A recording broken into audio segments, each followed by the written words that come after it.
আমরা সব সময় বলি এই কথা, ভারত যার বন্ধু তারার শত্রু। আচ্ছা আপনারা বলেন, ওরা কি আমাদের সাথে বন্ধুত্বপূর্ণ কোনো আচরণ করে? ওরা আমার দেশের রুট নেয়, রেল নেয়, ট্রানজিট সুবিধা নেয়, সব নেয় না? কে বলছে দেয় না? দেয়। তারা আমাদেরকে, ওই যে ভাই বলে ফেলেছে আমি বলার আগে, তারা দেয় আমাদেরকে, দেয় কি দেয়? সীমান্তে ফেলানির লাশ। তারপরে শুকনা মৌসুমে আমাদেরকে পানি দেয় না, বর্ষা মৌসুমে বন্যা উপহার দেয়। দেখেছেন তো এবার কুমিল্লা নোয়াখালীর অবস্থা। তারা বাংলাদেশ থেকে নিতে জানে, কিন্তু বাংলাদেশের মানুষকে কোনো কিছু দিতে জানে না। বন্যার পানি আর সীমান্তে ফেলানির লাশ ছাড়া কিচ্ছু দিতে পারে না। ইসকন এটা কি? এটা একটা জঙ্গি সংগঠন। বিশ্বের অনেকগুলো দেশে এই ইসকনের কার্যক্রম সম্পূর্ণ। কোন কোন দেশ? Malaysia, Singapore, Indonesia, Saudi Arab, Turkmenistan, Kazakhstan, Uzbekistan, Afghanistan, Pakistan সহ বিশ্বের অন্তত 10 থেকে 12টি দেশে ইসকন নিষিদ্ধ। আরো অনেকগুলো দেশে এরা ওই দেশের সরকারের কঠোর নজরদারিতে আছে। হযরত সাউবান রাদিয়াল্লাহু আনহু হাদিসটি বর্ণনা করেছেন। তিনি বলেছেন, আল্লাহর রাসূল বলেছেন, ইসাবাতানি মিন উম্মতি আহরাজাহুমাল্লাহু মিনান নার। আমার উম্মতের দুটি দলকে আল্লাহ তাআলা জাহান্নামের আগুন থেকে মুক্তি দিবেন, তাদেরকে আল্লাহ জান্নাত দিবেন, জাহান্নাম থেকে বাঁচিয়ে দিবেন। আল্লাহু আকবার, বলেন সুবহানাল্লাহ। কয়টা দলকে কিসে থেকে বাঁচাবেন? বীর পুরুষের মতো বলেন, কয়টা দলকে? এই দুই দলে আপনারা থাকতে চান কি চান না? একটা দল হলো আল্লাহর নবী বলেছেন ইসাবাতুন তাকজুল হিন্দ, যারা হিন্দুস্তানের বিরুদ্ধে যুদ্ধ করবে, হিন্দুস্তানের বিরুদ্ধে যুদ্ধে অংশগ্রহণ করলে ওই লোকের জন্য আল্লাহ জাহান্নামের আগুন হারাম করে দিবে। এটা এই হুজুর বলেছে? বলেছেন বড় হুজুর মুহাম্মাদুর রাসূলুল্লাহ। কি বলেছেন? আমার উম্মতের দুইটা দলকে আল্লাহ জাহান্নাম থেকে মুক্তি দিবেন। একটা দল ইসাবাতুন তাকজুল হিন্দ, যারা হিন্দুস্তানীদের বিরুদ্ধে যুদ্ধ করবে।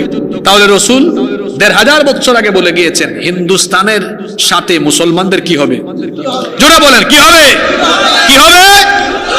এই যুদ্ধে যারা যোদ্ধা হবে তাদেরকে জাহান্নাম থেকে মুক্তির ওয়াদা করেছেন কে? আল্লাহ। বলবেন হুজুর এক দল তো পাইলাম, আর এক দল কোনটা? ওয়াইসাবাতুন তাকুনু মা ঈসা ইবনে মারইয়াম আলাইহিমাস সালাম, যারা ঈসা আলাইহিস সালামের সাথে থাকবে, তার অনুসারী হবে। ঈসা আলাইহিস সালাম কিন্তু মারা যান নাই, ইন্তেকাল হয় নাই, আবার আসবেন, এসে দাজ্জালকে হত্যা করবেন। তার সাথেও যারা থাকবে তাদেরকেও যিনি জাহান্নাম থেকে মুক্তি দিবেন তিনি কে? আল্লাহ। যদি আমরা হায়াত থাকতে দাজ্জাল পাই, ঈসা আলাইহিস সালাম আসেন, ইমাম মাহদি আসেন, তাদের অনুসারী হব। আর যদি হায়াত থাকতে হিন্দুস্তানের বিরুদ্ধে যুদ্ধ হয়, ঘরে বসে থাকবো না, জান মাল দিয়ে তাদের বিরুদ্ধে যুদ্ধ করব। কারা কারা রাজি আছেন? তো হাত তুলে দেখায়।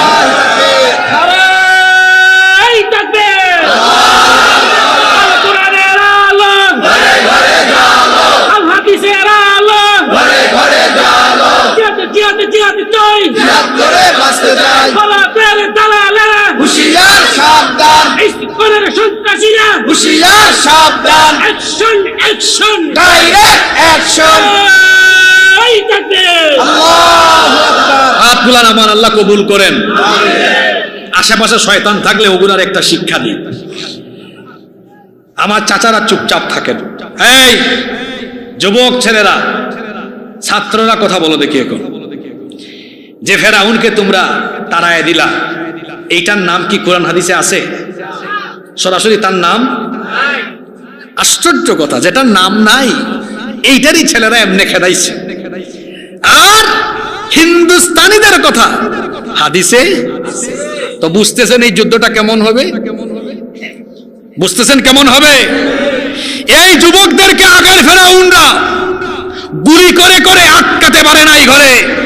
পুলিশ বলেছে, স্যার কত গুলি করব, একটারে মারি। কয়টা দাঁড়ায়? ভুলে গেছেন নাকি ওইটা? কয়টা দাঁড়ায়? এদের কথা কুরআনেও নাই, হাদিসেও নাই। শুধু ক্ষমতার অপব্যবহার আর মানুষের উপর জুলুমের কারণে যদি একটারে মারলে চারটা দাঁড়ায়। হিন্দুস্তানের বিরুদ্ধে যুদ্ধ হবে, এটা হাদিসে আছে। এটা জানার পরে বাংলাদেশের লক্ষ কোটি যুবকেরা একটা মারলে চারটা নয়, লক্ষ লক্ষ লক্ষ লক্ষ দাঁড়িয়ে যাবে। মোকাবেলা করতে পারবা না, আগুন নিয়ে খেলার চেষ্টা করো না, আগুনে পুড়ে নিজেই ছারখার হয়ে যাবে। এবার আসেন, বলছিলাম না আশেপাশের শয়তানগুলোর একটু শিক্ষা দেই। একদিকে আল্লাহর ওয়াদা, কুরআনের আয়াত দিয়ে বললাম, রাসূলের হাদিস দিয়ে বললাম, বিজয় হবে কাদের? এখন দুনিয়ার কিছু বাস্তবতা দেখায়। ভারতের সাথে বাংলাদেশের যুদ্ধ হলে ভারত কোনোদিনও পারবে না। এর কারণ আছে, ভারত বিরোধী সব মিত্ররা এরা আমাদের আশেপাশেই আছে, বুঝেন নাই? চীন আছে, আর আমাদের পাশের দেশের কথা না বললাম, ওইটা বললেই একদল খালি অন্যদিকে নেয়, আছে না? ওই দেশ বাদ দিলেও আরো আছে গো। কি আছে? চীন। আচ্ছা ওইটা বাদ দিলাম, ওদের যেহেতু জ্বালাপুরা আছে। কি আছে? চীন আছে, রাশিয়া আছে। ভারত বিরোধী আরো অনেক মিত্র আমাদের আছে। আর তাদের তো সেভেন সিস্টার এমনিতেই ঝুঁকিতে আছে। ইউনূস সাহেবকে বলবো তাড়াতাড়ি লালমনিরহাটের সামরিক বিমান ঘাঁটি কাজ দ্রুত শেষ করে এটা চালু করেন। এটা দিয়ে ভারতকে আমরা আমাদের সামনে নতজানু করে রাখবো। বেশি কথা বলবো, ওই শিলিগুড়ির করিডোর দিয়ে সামরিক হামলা চালিয়ে কয়েক মিনিটে সেভেন সিস্টারকে আলাদা করে দেওয়া হবে। এর আগে তো ভারতের 5-8 গোলামরা ছিল, এই সামরিক বিমান ঘাঁটি এটা করতে পারেনি। আপনারা জানেন কিনা এটা? লালমনিরহাটে ওই ব্রিটিশদের আমলে এশিয়ার সবচেয়ে বড় বিমান ঘাঁটি ছিল কোথায়? লালমনিরহাটে। এটা 47 সালের পর থেকে, 47-এ যখন ব্রিটিশরা চলে গেল, এরপরে ওকে 71-এর পরে 72-এ এটা চালু হওয়ার কথা ছিল, কিন্তু অজানা এক কারণে, অজানা কারণ কিন্তু জানেনই আপনারা, ওদের আদেশে, ওদের হুকুমে এটা বন্ধ ছিল। ইউনূস সাহেবকে বলবো, আপনি জাতীয় ঐক্যের ডাক দিয়েছেন, এদেশের মানুষ আপনার সাথে আছে, অচিরেই এই বিমান ঘাঁটি উদ্বোধন করেন। ভারতকে বুঝিয়ে দেওয়া দরকার আমরা তাদের সেবা দাস নই। বন্ধুত্বপূর্ণ আচরণ করলে, ন্যায্যতা সমতার ভিত্তিতে চললে তাদের সাথে সম্পর্ক থাকবে। আর প্রভুগিরি দাদাগিরি দেখালে বরদাস্ত করবে না দেশের মানুষ। ইদানিং কি বলে জানেন? যদিও আজকে দেখলাম গলার সুর নরম, না খাইয়া মরতেছে। অভুক্তের দল গত 1 সপ্তাহ কয় আমরা সীমান্ত অবরোধ করে দিব, আলু দিব না, চিনি দিব না। এই আলু আর চিনিকে তোর বাপের নাকি রে? রিজিক দিয়ে আমাদেরকে মারবে। রিজিক দাতা কে? মনে রাখবেন, রিজিকের ফয়সালা কে করেন? কালকে সকালের খাবার সিদ্ধান্ত নিয়েছেন ঘরে খাবেন, এমনও হতে পারে হাসপাতালে খাওয়া লাগতে পারে।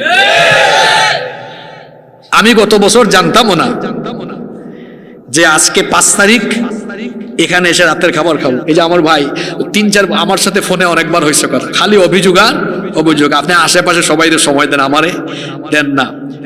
এবার এসেছি, আলহামদুলিল্লাহ, খুব মহব্বতের মানুষ। তো এই যে এখানে আজকে খাইলাম, খাবো, এটা জানা ছিল না? ছিল না। রিজিকের বিষয়টি এমন। তারা যখন আলু আর পেঁয়াজ দিবে না বলেছে, আসলে ব্যবসার সিস্টেমটা এমন। গৌরীপুরে দেখবেন এক ব্যবসায়ী আপনারা না দিলে অসুবিধা আছে, আরেক ব্যবসায়ী এগিয়ে আসবে, ব্যবসায়ী চাইবে ব্যবসা করতে। পাশের দেশ আরেকটা আছে আমাদের, ওইটা যখন জাহাজ ভরে ভরে পাঠায়, তখন আবার আমার দেশে আরেক গ্রুপ আছে, কয় আল্লাহ সব অস্ত্র, আসলে অস্ত্র না, আসে ভালো জিনিস, ঠিক না বেঠিক? তোমাদের আলু আর পেঁয়াজের বড় কাস্টমার আমার বাংলাদেশ। কি বলেন? ভারতের বাণিজ্যের বড় কাস্টমার কি বাংলাদেশে না? তো তোমরা যদি বাংলাদেশে রপ্তানি করতে না পারো, আমাদের কি ঠেকা পড়ছে? লস্কার। আমি এক সপ্তাহ আগে ওই শরীয়তপুরে সেদিন মাহফিল ছিল, এই যে বিজেপি নেতা শুভেন্দু না কি জানি তার নাম, সে ওই দিন পেট্রোপোল সীমান্তে বলেছিল আলু দিব না, পেঁয়াজ দিব না, আটকায় রাখবো। আমি শরীয়তপুরে ওই দিন বেদরগঞ্জে মাহফিলে বলেছিলাম, না দিলে নাই, তোরা না খাইয়া মরবি এক সপ্তাহের মধ্যে। আর আমি বাংলাদেশের মানুষকে বলেছিলাম আপনারা সবুর করেন, এক সপ্তাহ পরে আপনাদের পা ধরবে। আজকে দেখলাম টিভি চ্যানেলে ব্যবসায়ীরা হাহাকার করতেছে, আমাদের ব্যবসা বাণিজ্য, কলকাতার হোটেলে কোনো কাস্টমার নাই, পর্যটন খাত শেষ, হাসপাতালে কয় ভারতের পতাকাকে প্রণাম করলে চিকিৎসা দেওয়া হবে, নইলে দেওয়া। এখন হাসপাতাল কর্তৃপক্ষের ব্যবসা লস। আজকে দেখলাম তারা ঘোষণা দিয়েছে বাংলাদেশিদেরকে কোনো হাসপাতাল 10%, কোনো হাসপাতাল 30% ছাড় দিবে। অনেকে আবার বিশেষ হেল্পলাইন চালু করেছে, কুত্তার লেজ বাঁকা থাকলে কেমনে সোজা করতে হয় আমরাও জানি। তোরা যদি আমাদেরকে চিকিৎসার জন্য ঢুকতে না দিস তা আমাদের কি? তোদের পণ্য না দিলে আমাদের কি? এমনি তোদের টয়লেট নাই, স্যানিটাইজেশন ব্যবস্থা ভালো না। যদি বাংলাদেশের কোটি কোটি কাস্টমার তোরা হারিয়ে বসিস, তাহলে না খেয়ে তোদেরকে মরতে হবে। কি আপনারা কি রাগ করলেন নাকি? কুত্তার লেজ বাঁকা থাকে, এটা সোজা করার জিনিস আমাদের কাছে। ভারতকে আমরা বলবো, এই ছেলেরা হাসতেছ কেন? সাবধান হয়ে যান, সাবধান হয়ে যান, অধ্যতপূর্ণ আচরণ বন্ধ করুন, আর যত ধরনের উস্কানি দিচ্ছেন তা বন্ধ করুন। এবং আমার দেশের বিরুদ্ধে স্বাধীনতা সার্বভৌমত্ব ক্ষুণ্ণ করার মতো যত কথা বলেছেন, অবশ্যই আমার দেশের কাছে মাফ চাইতে হবে।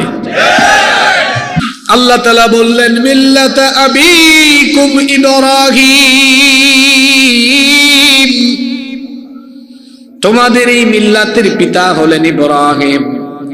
ইব্রাহিম আলাইহিস সালামকে আল্লাহ তাআলা তার কওমের জন্য নবী হিসাবে, রাসূল হিসাবে যখন পাঠালেন, তিনি তার মূর্তি পূজারী কওমের কাছে যখন দ্বীনের দাওয়াত পেশ করলেন, বিরোধিতা করেই তারা ক্ষান্ত হলো না, বরং নমরুদ আর তার বাহিনী সাইয়েদনা ইব্রাহিম খলিলুল্লাহর জন্য বিশাল আগুনের কুণ্ডলী জ্বালালো। আগুনের কুণ্ডলী জানি তারা তাকে চরকির মাধ্যমে যখন অগ্নিকুণ্ডে নিক্ষিপ্ত করার সব রকমের ব্যবস্থা করলো, তখন ফেরেশতা এসে বলল, হে ইব্রাহিম, আল্লাহর খলিল, আজ আপনি এক কঠিন পরীক্ষায় অবতীর্ণ হয়েছেন। নমরুদ আর তার দলবল আপনাকে আগুনের মধ্যে নিক্ষেপ করতে চায়, তারা আপনাকে আগুনে নিক্ষেপ করে হত্যা করতে চায়। আপনি বলেন, আপনি যদি চান নমরুদের এই বিশাল আগুনের কুণ্ডলীকে মুহূর্তের মধ্যে আমরা ধ্বংস করে দিতে পারবো, এই অগ্নিকুণ্ড নিভিয়ে দিতে পারবো।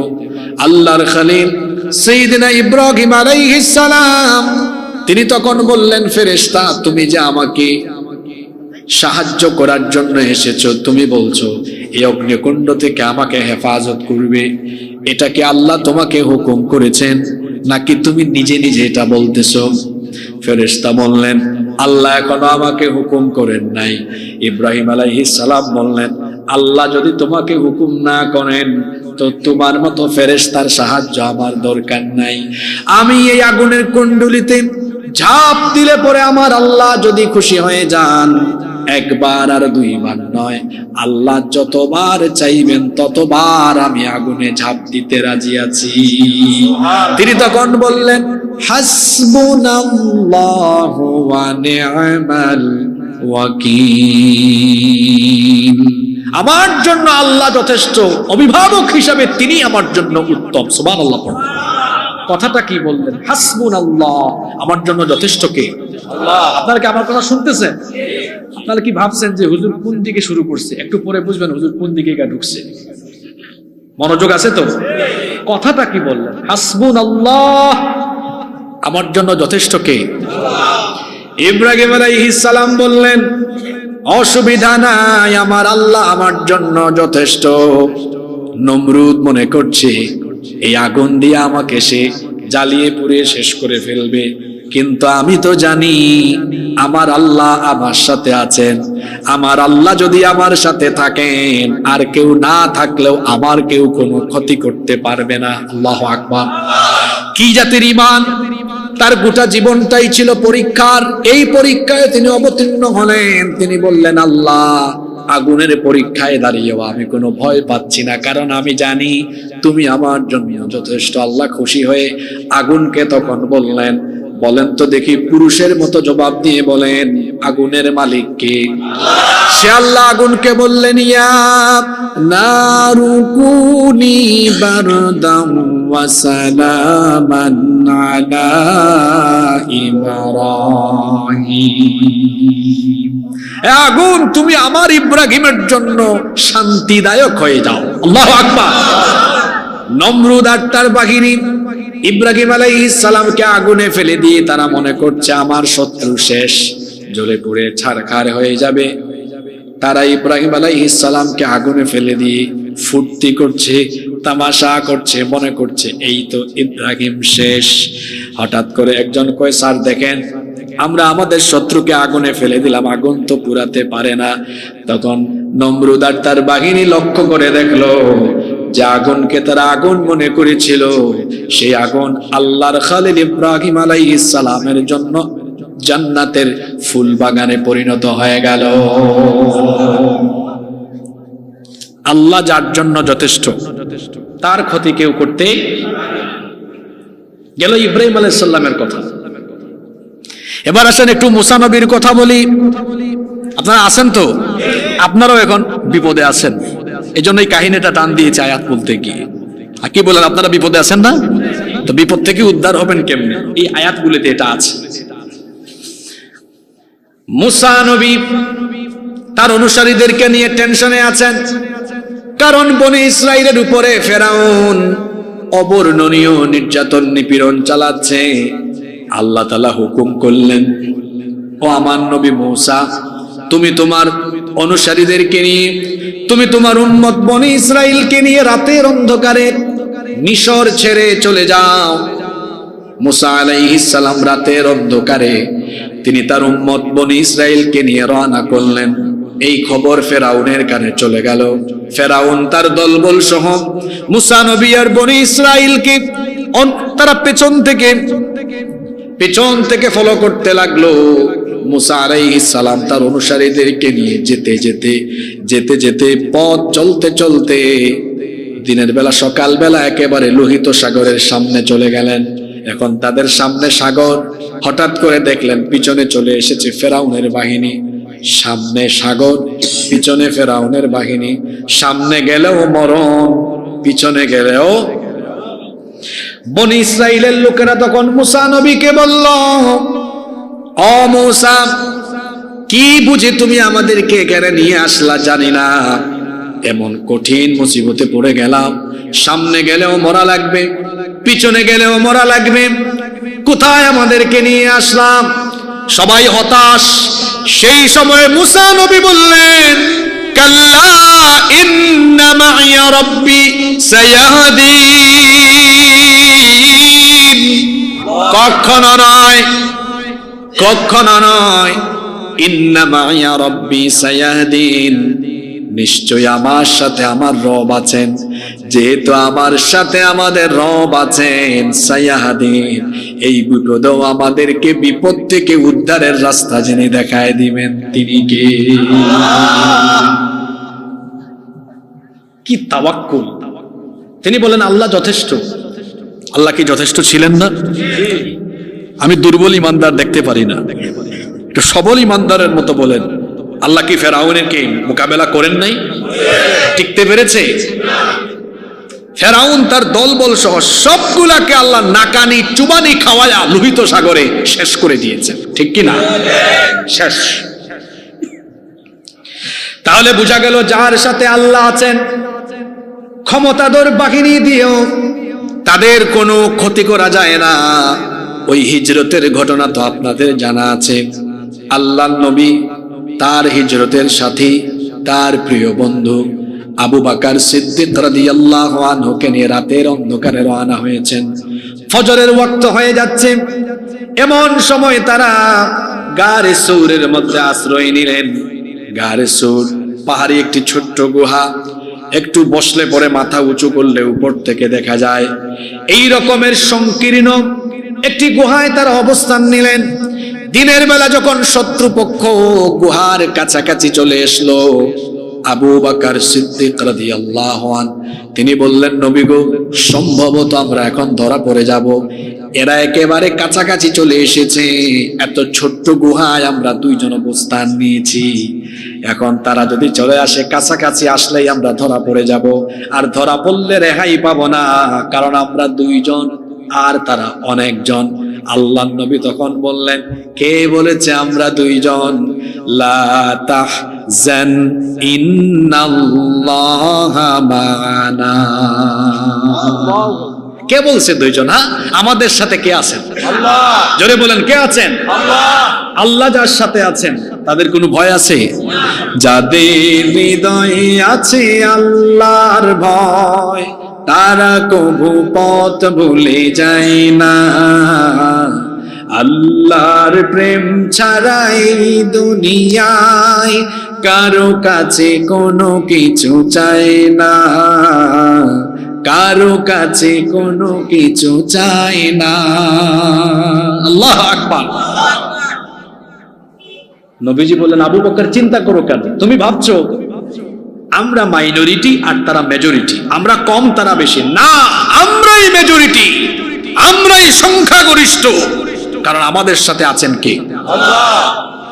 বলবেন, হুজুর আপনি কোন টাইমে কোন আয়াত তিলাওয়াত করলেন, কারণটা কি? আমাদের পাশের দেশ আমাদেরকে ভয় দেখায় এখন, বলে আমরা 130 কোটি, মিলিটারি বেশি, পপুলেশন বেশি, সবকিছু আমাদের আছে। আমরা তাদেরকে বলবো, তোমাদের সব আছে, কিন্তু একটা জিনিস তোমাদের নেই যেটা আমাদের আছে। আমাদের ঈমান আছে, তোমাদের ঈমান নাই। আর ঈমানদারদের সাথে আল্লাহ আছেন, যাদের সাথে আল্লাহ আছেন, অস্ত্র শস্ত্র পপুলেশন দিয়ে তাদেরকে মোকাবেলার শক্তি সামর্থ্য পৃথিবীর কারো না। আল্লাহু আকবার। আল কোরআনের আল্লাহ, ঘরে ঘরে জালো। আল হাদিসের আল্লাহ, ঘরে ঘরে জালো।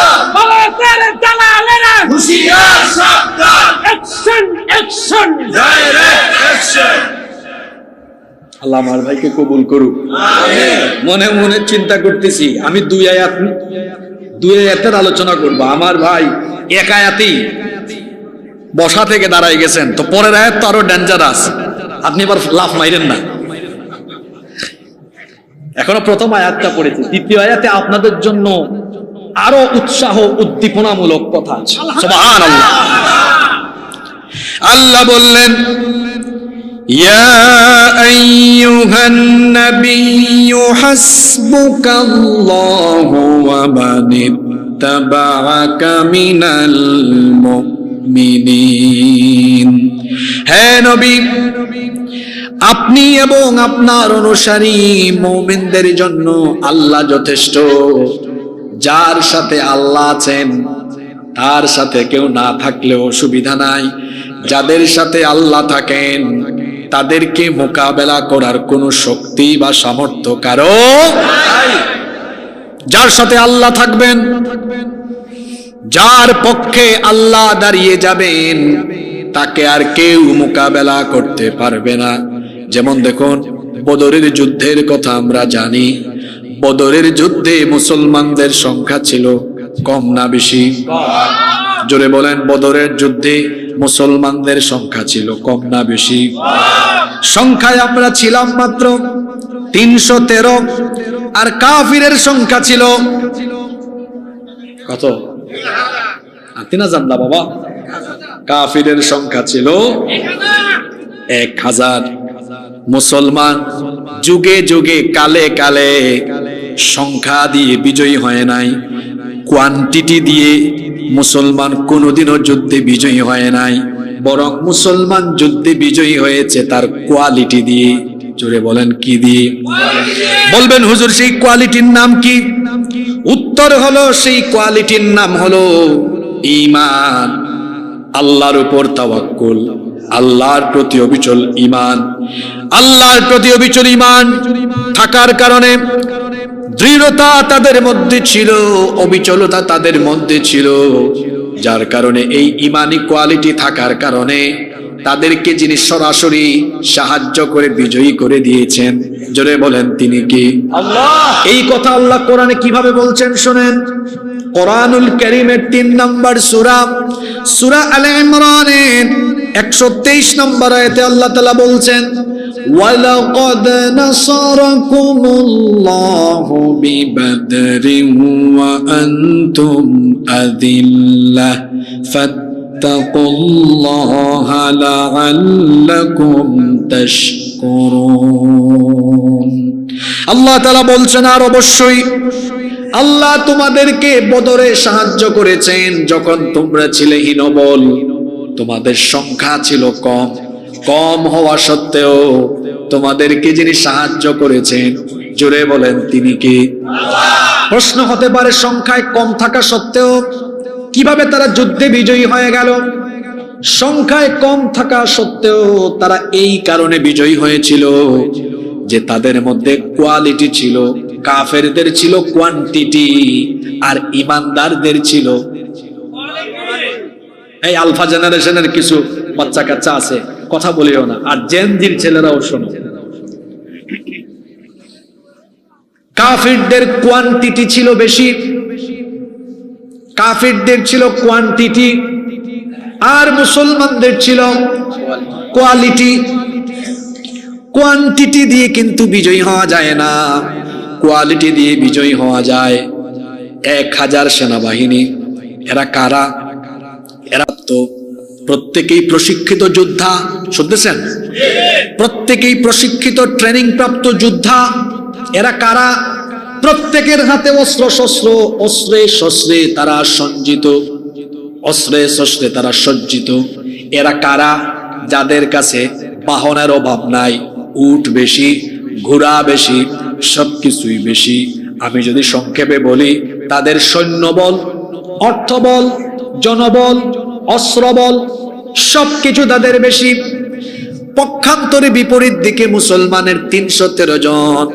এদের কারো যুদ্ধের কোনো ট্রেনিং, জোরে বলেন, যুদ্ধের কোনো ট্রেনিং নাই।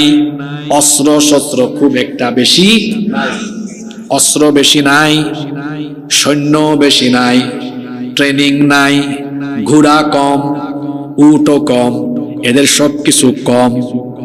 মুসলমানদের সবকিছু, শুনতেছেন? মুসলমানদের সবকিছু কম, ঘোড়া কম, উট কম, ট্রেনিং কম, ট্রেনিং তো নাই। তারপরে তাদের অস্ত্র শস্ত্র কম, সংখ্যাও কম। আর এইদিকে কাফিরদের অস্ত্র বেশি, প্রশিক্ষণ বেশি, উট বেশি, সৈন্য বেশি, ঘোড়া বেশি, সবকিছু বেশি বেশি। কিন্তু যুদ্ধে ইমানদার বিজয়ী না বেঈমান কাফির বিজয়ী? প্রশ্ন হলো, এই ইমানদার সবকিছু কম থাকা সত্ত্বেও তারা বিজয়ী হলো কেন? বিজয়ী হয়েছে তাদের ঈমান ছিল তাজা ঈমান, ঈমানী চেতনা ছিল সাংঘাতিক, কোয়ালিটি ছিল। কোয়ান্টিটি দিয়ে বিজয়ী হওয়া যায় না। বলবেন হুজুর কোয়ালিটিটা কেমন ছিল? তো শুনেন, হাদিস থেকে শোনাই কোয়ালিটি কেমন ছিল। এই হাদিসটি বুখারী শরীফের মধ্যে এসেছে, শুনতেছেন আপনারা? বুখারী শরীফের হাদিস। আল্লাহর নবী 313 জনের ক্ষুদ্র এই বাহিনী নিয়ে বদরের ময়দানে হাজির। কাফিরের সংখ্যা 1000। আল্লাহর নবী দুশ্চিন্তায় পড়ে গেলেন, আমার মাত্র 313 জন, অন্যদিকে কাফিররা 1000 প্রশিক্ষিত সেনাবাহিনী নিয়ে এসেছে। আবার যুদ্ধের ময়দানে যারা মুখামুখি, যুদ্ধটা বড় কঠিন, কারণ এখানে মুখোমুখি বাপ বেটা, বাপ ছেলে, চাচা ভাতিজা, আপনজনের মুখোমুখি। কারণ বদরের সময় অবস্থা এমন ছিল, ছেলে ইসলাম কবুল করেছে কিন্তু বাবা করে নাই, চাচা ইসলাম কবুল করে নাই, ভাতিজা কবুল করেছে। তাহলে বাপ বেটা মুখামুখি, চাচা ভাতিজা। আপনারা বুঝতেছেন বিষয়টা? যেটা সহজ না, খুব জটিল। সহজ কেমনে? বাপ ছেলের বিরুদ্ধে তলোয়ার ধরবে, এটা সহজ না কঠিন? ভাই ভাইয়ের বিরুদ্ধে, চাচা ভাতিজার, এটা খুব কঠিন। আল্লাহ নবী চিন্তা করছেন, আজ যদি আমার সাহাবীদের অন্তরে ইমানি চেতনার চাইতে আত্মীয়তার চেতনায় টান মারে বেশি, তাইলে যুদ্ধে পরাজয় হয়ে যেতে পারে। আল্লাহ নবী দুশ্চিন্তাগ্রস্ত। একজন সাহাবী নাম হলো মিকদাদ বিন আমর।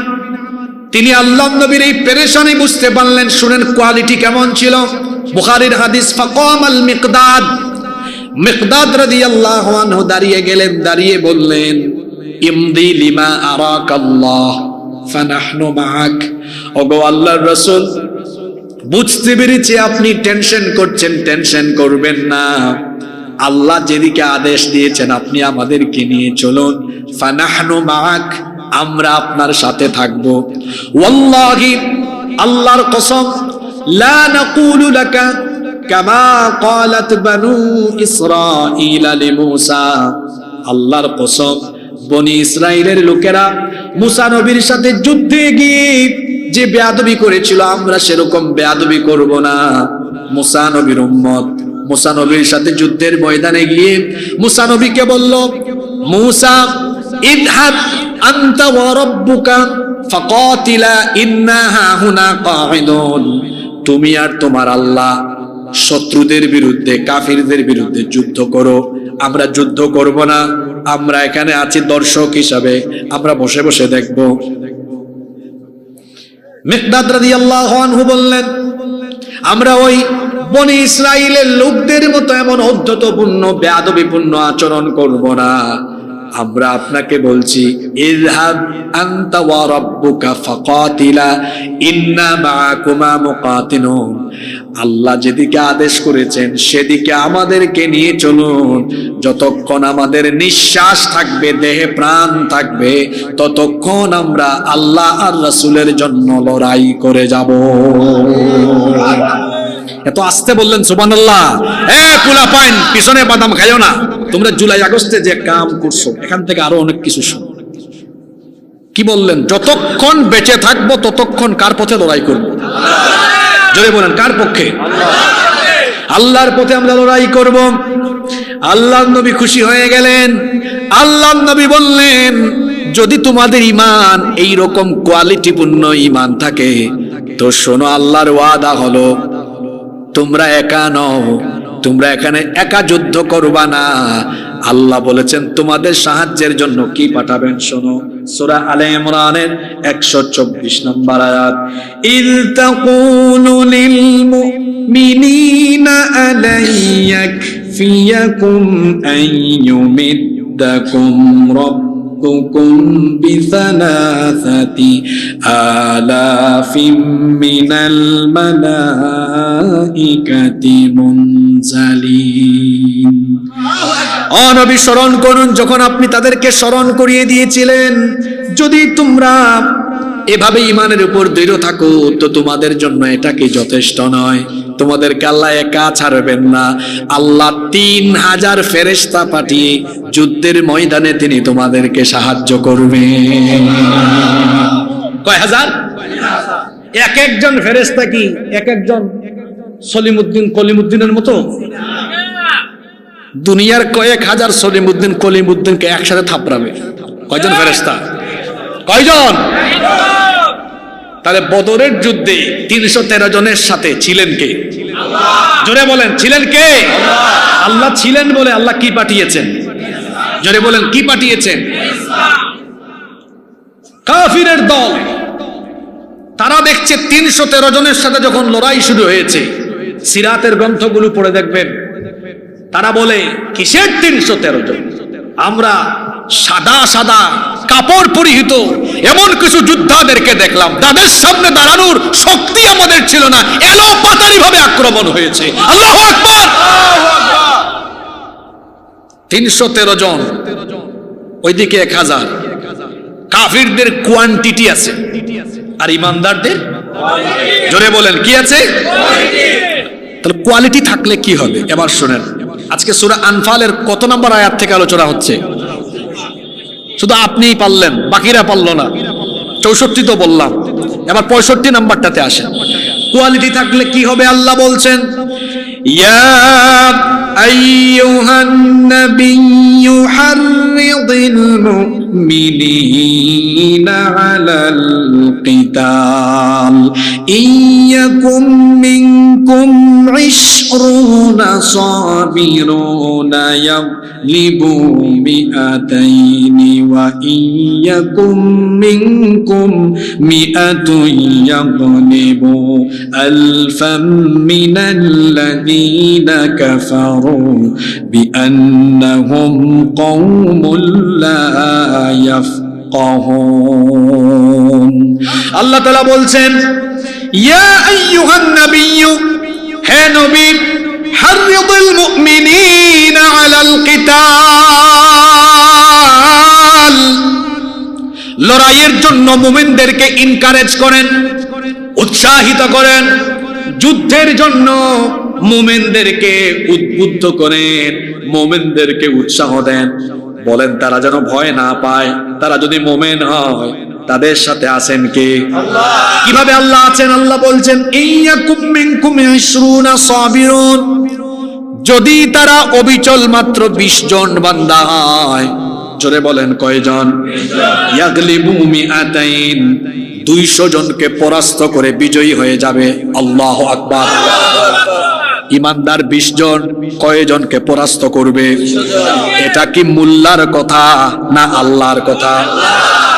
কত বড় কথা শুনেন, ইয়াকুম মিনকুম 20 সাবিরুন, যদি তোমাদের মধ্যে ইমানের উপরে অবিচল থাকা 20 জন মুমিন থাকে, ইয়াগলিবুনা মিআতাইন, 200 জনকে তারা পরাজিত করতে পারবে। ওয়া ইয়াকুম মিনকুম মিআতুন ইয়াগলিবু আলফাম মিনাল্লাযীনা কাফারু, আর যদি তোমাদের মধ্যে ইমানের উপর অবিচল থাকা 100 জন মুমিন থাকে, 1000কে মোকাবেলা করতে পারবে। এই সুবহানাল্লাহটা হইছে কেমন? দুর্বল না সবল আওয়াজ? এরা বুঝে নাই, এখনো অঙ্ক বুঝে নাই। 20 জন মনে রাখতেও পারে নাই। 20 জন, 100 জন, তাড়াতাড়ি করে ভাগ করে হিসাব করেন তো, আনুপাতিক কত পড়ে শতকরা? তার মানে বোঝা গেল, একজন মুমিন 10 জন কাফেরের। আচ্ছা, কথাটা কি আমার? ভারতের জনসংখ্যা কত? 100। সব কি মুসলমান? এখানে 25-30 কোটি আছে আমাদের ভাই, ওইটা বাদ দিয়ে হিসাব করেন 100 কোটি। কত কোটি? আমরা আছি 14 কোটি বাংলাদেশে মুসলমান, বাকিরা অন্যান্য ধর্মের। তো 14 কোটিকে 10 দিয়া গুণ মারেন, হিসাব বুঝেন কত?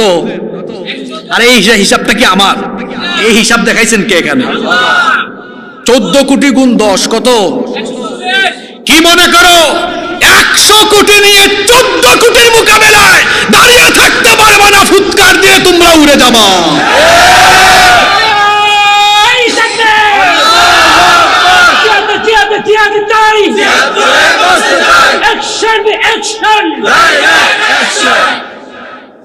আচ্ছা, ওই 30 কোটির হিসাব তো আনলাম না এখন। এই 30 কোটি বলবে গুজরাটে, সিকিমে, হায়দ্রাবাদে, কাশ্মীরে বহুত কাম করছো, এবার বাংলাদেশি ভাইরা এদিকে আসুক আর আমরা এদিকে আসি। পাটা পুতাইলের মাঝখানে থাকলে যা হয় তাই হবে। ভারতকে সতর্ক করছি, আমার দেশের মানচিত্রের উপরে কুনজর দিলে 14 কোটি মুসলমান প্রত্যেকে 10 গুণ ইমানি চেতনা নিয়ে তোমাদের উপর এমন ভাবে ঝাঁপিয়ে পড়বে, দিল্লির লাল কেল্লায় ইসলামের পতাকা উড়িয়ে দেওয়া হবে। তোমাদের মানচিত্র আমাদের ইউনুস সাহেব বলেছেন 7 সিস্টার্স, আর আমি তো হোমওয়ার্ক দিয়ে গেছি। আগামীকাল সকালবেলা 64 আর আমি এই 64-65 থেকে বলে দিয়ে গেলাম। ইউনুস সাহেব বলেছেন 7 সিস্টারের কথা, আর আমি বলেছি গোটা ভারতবর্ষের কথা। 14 কোটি মুসলমান যদি ঐক্যবদ্ধ হয়ে যায় আমাদের পূর্বপুরুষদের হারানো ঐতিহ্য আবার ফিরে আসবে। 750 বছর ভারতকে আমরা মুসলমানরা শাসন করেছি, আমাদের দিকে বাঁকা চোখে তাকালে হিন্দুস্তান আবারও মুসলমানদের দখলে চলে আসবে। ভয় পাবেন না আপনারা। কষ্ট হচ্ছে নাকি? আয়াত কোন দিক থেকে কোন দিকে ঢুকছে বুঝতে পারছেন? 5ই আগস্টের পরাজিত শক্তি বসে নেই, বসে নেই। এখানে আমার ছাত্র তরুণ যুবক ভাইরা এসেছে, তাদের প্রতি অনেক কথা আছে। আপনাদের দাউদকান্দি নিয়ে আরেকটা মনের কথা আছে, বলা দরকার। এখানে এক পিসাব ছিল, আল্লাহর বহুত বড় কুতুব।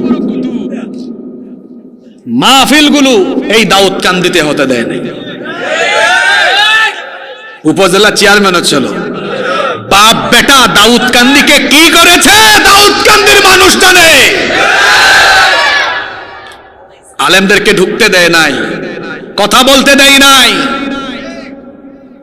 যারা আলেমদেরকে দাউদকান্দিতে ঢুকতে দেয় নাই, তারা আজ নিজেরাই দাউদকান্দিতে আসতে পারে না। যদি আসে, দাউদকান্দির মানুষ কিন্তু ভালো মেহমানদারি করবে। লম্বা লম্বা কথা বলেছে সে। আপনারা দেখেছেন বিভিন্ন টক শোতে ইসলামের বিরুদ্ধে, মুসলমানদের বিরুদ্ধে, আলেম ওলামার বিরুদ্ধে কত বিষোদাগার করেছে। চিনছেন তো আপনাদের কুতুবকে?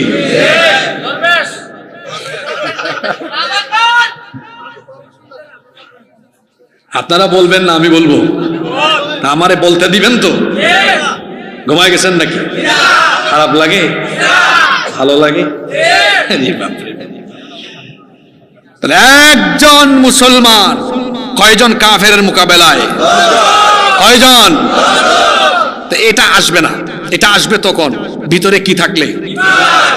যার ভিতরে ঈমান নাই ও কাপাকাপি করে। যে আল্লাহকে ভয় করে তাকে তামাম দুনিয়া ভয় করে, আর যে আল্লাহকে ভয় করে না তাকে সবাই ভয় দেখাতে পারে। তারা মনে করছে আমরা আমরা তাদের সেবা দাস। গত 15 বছর তারা বাংলাদেশকে তাদের অঙ্গরাজ্যের মতো ব্যবহার করেছে। তাদের সেবা দাসদেরকে, তাদের গোলামদেরকে এই দেশে ক্ষমতায় মসনদে বসিয়ে রেখে তারা বাংলাদেশকে লুটে পুটে চেটে পুটে খেয়েছে। আমার দেশের বিদ্যুৎ যদি ভারত থেকে আমদানি করতে হয়, বাংলাদেশের মানুষ কত বিপদে পড়বে। এই ছাত্ররা শোনো, তোমাদের উদ্দেশ্যে এগুলা বলি। আমার বুড়া বাবারা এগুলা না বুঝতে হবে, তোমাদেরকে বুঝতে হবে। শত্রুর হাতে কখনো দেশের গুরুত্বপূর্ণ জিনিস তুলে দিতে নাই। আচ্ছা বলেন তো, আমাদের দেশের, আমাদের দেহের, এই শরীরের মূল অংশ কোনটা? যেটা না থাকলে দেহের কোনো না, না, যেটা না থাকলে মাথাও চলবে না, সব কেজু। সেটা কি? না না, আরে এত সহজ বিষয় বলতে পারলেন না। আত্মা ছাড়া, রুহ ছাড়া দেহের কোনো দাম আছে? আচ্ছা, যখন আত্মা রুহ চলে যায় তখন আমরা তাকে আর নাম ধরে ডাকি? কি বলেন আপনারা? তাহলে যে জিনিস থাকলে মানুষ থাকে, প্রাণ থাকে, ওইটার নাম কি? জোরে বলেন। ভারতের হাতে, ভারতের সাথে বিদ্যুৎ বিষয়ে কোনো চুক্তি করে বিদ্যুৎ তাদের কাছ থেকে আমদানি করা মানে হলো রূহ কারো কাছে দিয়ে দিলে যেমন তার হাতে কন্ট্রোল থাকে, ঠিক তেমনি বিদ্যুৎ কারো কাছে দিয়ে দিলে ওই দেশও তার কাছে দায়বদ্ধ থাকে। বলুন হুজুর, এই কথাটা কেন বললেন? কারণ বিদ্যুৎ হলো একটা দেশের, রাষ্ট্রের সভ্যতার প্রাণ। আপনার দেশের অফিস আদালত, কলকারখানা, ফ্যাক্টরি, ইন্ডাস্ট্রি সবকিছু কিসে চলে? জোরে বলেন, কিসে চলে? ওইটা দিয়ে তুলেন ওখানে কি কাম করবে? বুঝতে পারছেন তো? এজন্য আমরা সব সময় বলি এই কথা, ভারত যার বন্ধু তার শত্রু, তার শত্রু। আচ্ছা আপনারা বলেন, ওরা কি আমাদের সাথে বন্ধুত্বপূর্ণ কোনো আচরণ করে? ওরা আমার দেশের রুট নেয়, রেল নেয়, ট্রানজিট সুবিধা নেয়, সব নেয় না। কে বলছে দেয় না? দেয়। তারা আমাদেরকে, ওই যে ভাই বলে ফেলেছে আমি বলার আগে, তারা দেয় আমাদেরকে, দেয় কি দেয়? সীমান্তে ফেলানির লাশ। তারপরে শুকনা মৌসুমে আমাদেরকে পানি দেয় না, বর্ষা মৌসুমে বন্যা উপহার দেয়। দেখেছেন তো এবার কুমিল্লা নোয়াখালীর অবস্থা। তারা বাংলাদেশ থেকে নিতে জানে, কিন্তু বাংলাদেশের মানুষকে কোনো কিছু দিতে জানে না। বন্যার পানি আর সীমান্তে ফেলানির লাশ ছাড়া কিচ্ছু দিতে পারে না। এই হলো তাদের বন্ধুত্বের নমুনা। আজ তারা মরিয়া হয়েছে, দেখেন না, পাগল হয়ে গিয়েছে। কি করছে 5 তারিখের পর থেকে? তাদের যতগুলো, বলতেছি একটা একটা করে, তাদের যতগুলো মিডিয়া আছে, বেশিরভাগ মিডিয়া মিথ্যাচার, অপপ্রচার, মিথ্যাচার আর অপপ্রচারে লিপ্ত হয়ে তারা দুই দেশকে আজকে যুদ্ধাবস্থার সম্মুখীন করেছে। 5 আগস্টের পর থেকে এখন পর্যন্ত তারা প্রতিদিন তাদের মিডিয়াতে প্রচার করেছে বাংলাদেশে হিন্দুদের ঘরবাড়ি শেষ। ঘটনা কি সত্য? এই দেশে হিন্দুরা অন্যান্য ধর্মের সবাই জামাইয়া ধরে আছে, কথা ঠিক না বেঠিক? তারা বলে বাংলাদেশের সাম্প্রদায়িক সম্প্রীতি শেষ। ব্যাককলের দল, ভূতের মুখে।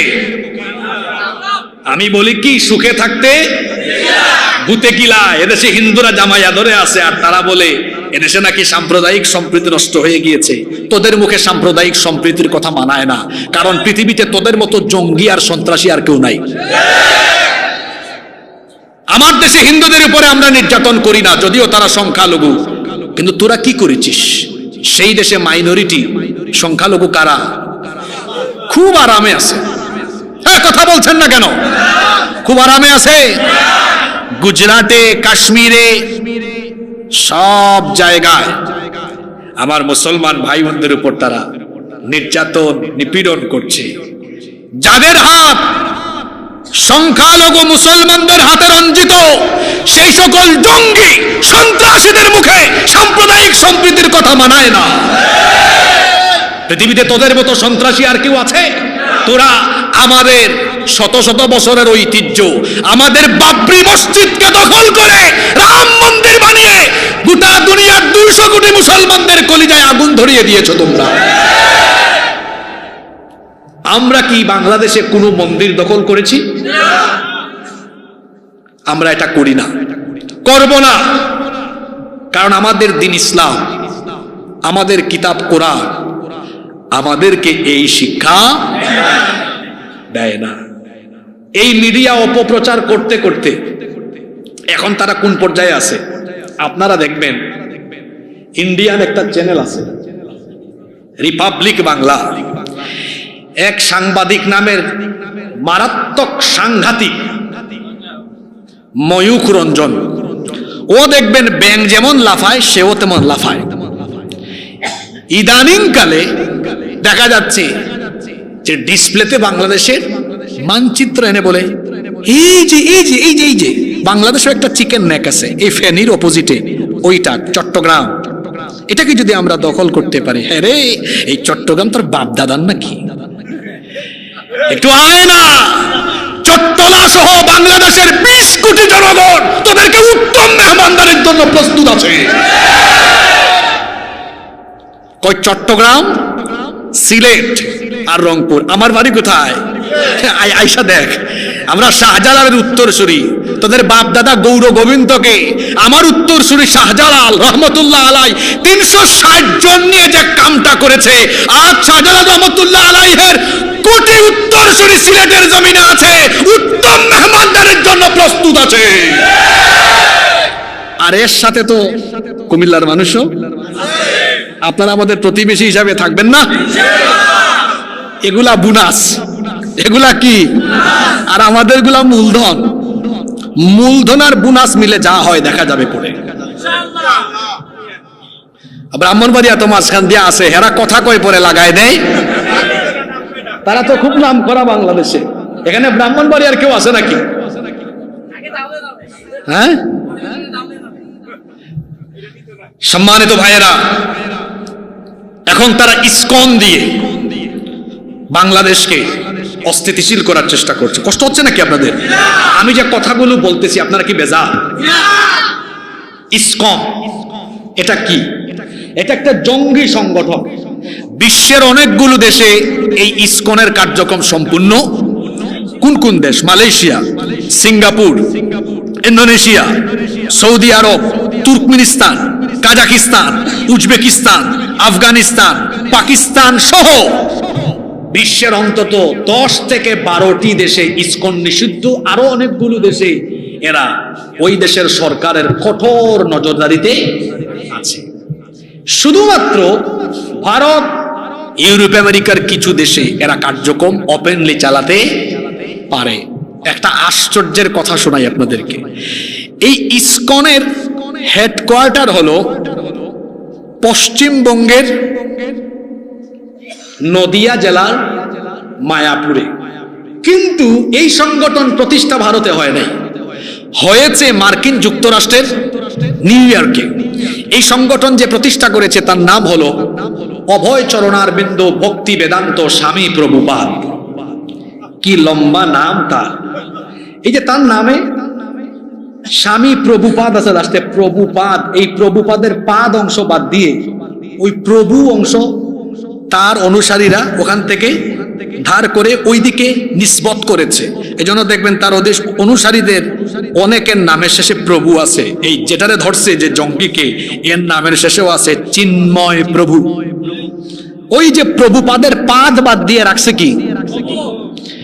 তো ইসকনের পুরা নাম হলো international society for Krishna consciousness, যার বাংলা হলো আন্তর্জাতিক কৃষ্ণ ভাবনামৃত সংঘ। এদের মূল চেতনা হলো পৃথিবীকে মুসলমান মুক্ত করো। তাদের কাছে প্রাণী হত্যা মহাপাপ, কিন্তু মানুষ হত্যা মহাপুণ্যের কাজ। গুজরাটে, হায়দ্রাবাদে, সিকিমে, কাশ্মীরে কি করেছে আপনাদের জানা আছে?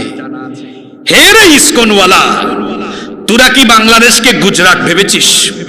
এটা গুজরাট নয়, সিকিম, হায়দ্রাবাদ বা কাশ্মীর নয়।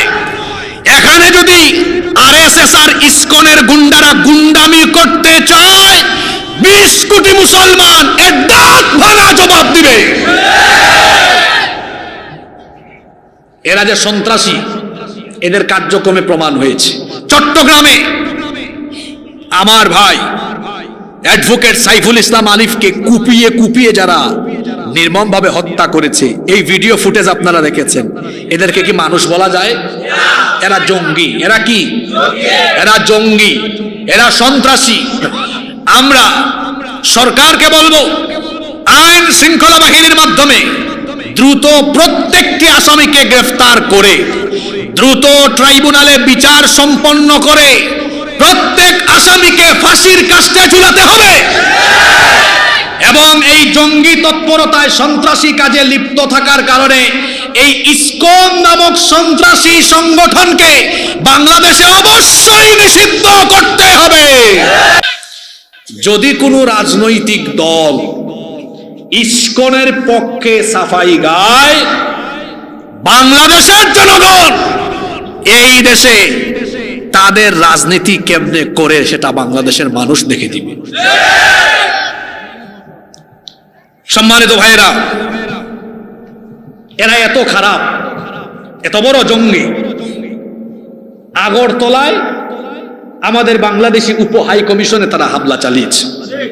একটা দেশের উপ হাই কমিশনে হামলা চালানো মানে ওই দেশের অস্তিত্বের উপরে হামলা করা। তারা তাদের দেশে কূটনৈতিক নিরাপত্তা পর্যন্ত দিতে পারে না।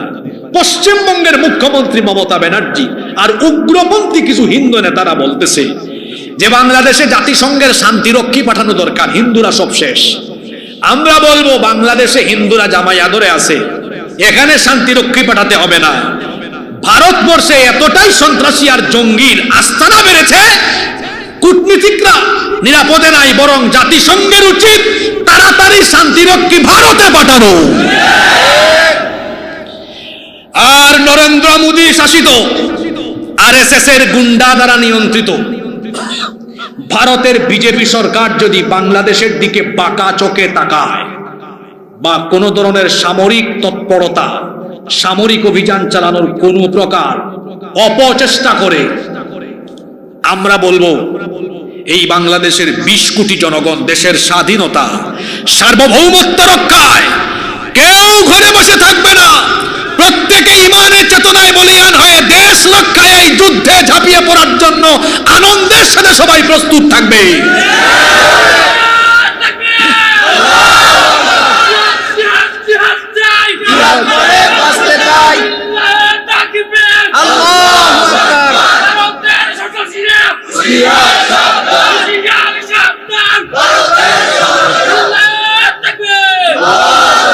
আপনারা বলবেন হুজুর আপনি যে একটা কথা বললেন আনন্দের সাথে যুদ্ধে ঝাঁপিয়ে পড়বে, কিসের সাথে? এই কথাটা কেন বললেন? এবার এটাও ফাঁস করে দিন। আপনারা আছেন না ঘুমাই গেছেন? কিসের সাথে যুদ্ধে ঝাঁপিয়ে পড়বে? আর একটু জোরে বলেন। আনন্দের সাথে যুদ্ধে ঝাঁপিয়ে পড়বে। কেন? একটা হাদিস শোনাই, নাসাই এবং তিরমিজি শরীফে হাদিসটি বর্ণিত হয়েছে। হযরত সাউবান রাদিয়াল্লাহু আনহু হাদিসটি বর্ণনা করেছেন। তিনি বলেছেন, আল্লাহর রাসূল বলেছেন, ইসাবাতানি মিন উম্মতি আহরাজাহুমাল্লাহু মিনান নার। আমার উম্মতের দুটি দলকে আল্লাহ তাআলা জাহান্নামের আগুন থেকে মুক্তি দিবেন, তাদেরকে আল্লাহ জান্নাত দিবেন, জাহান্নাম থেকে বাঁচিয়ে দিবেন। আল্লাহু আকবার, বলেন সুবহানাল্লাহ। কয়টা দলকে কিসে থেকে বাঁচাবেন? বীর পুরুষের মতো বলেন, কয়টা দলকে? এই দুই দলে আপনারা থাকতে চান কি চান না?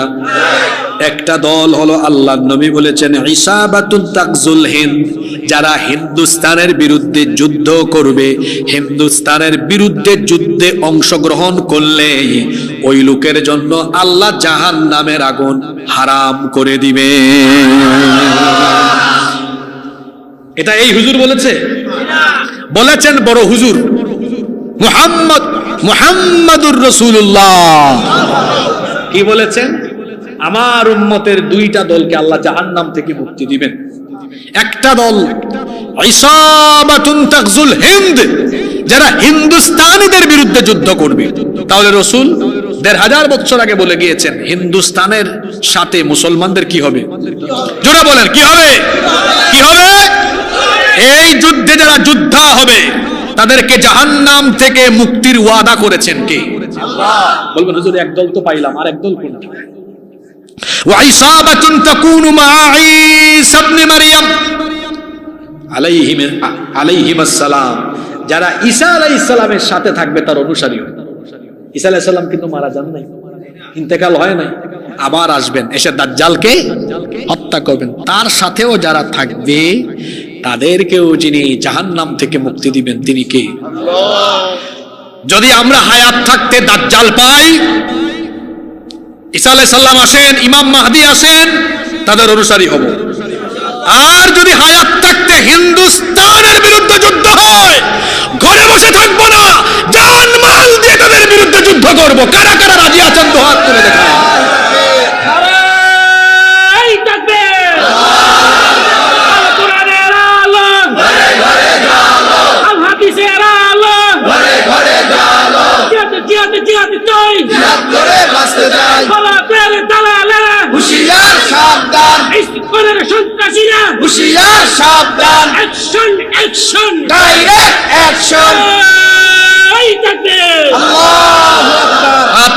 আল্লাহ কবুল করেন।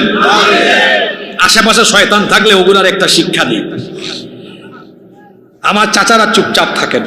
এই যুবক ছেলেরা, ছাত্ররা কথা বলো দেখি। এখন যে ফেরাউনকে তোমরা তাড়ায় দিলা, এইটার নাম কি কোরআন হাদিসে আছে?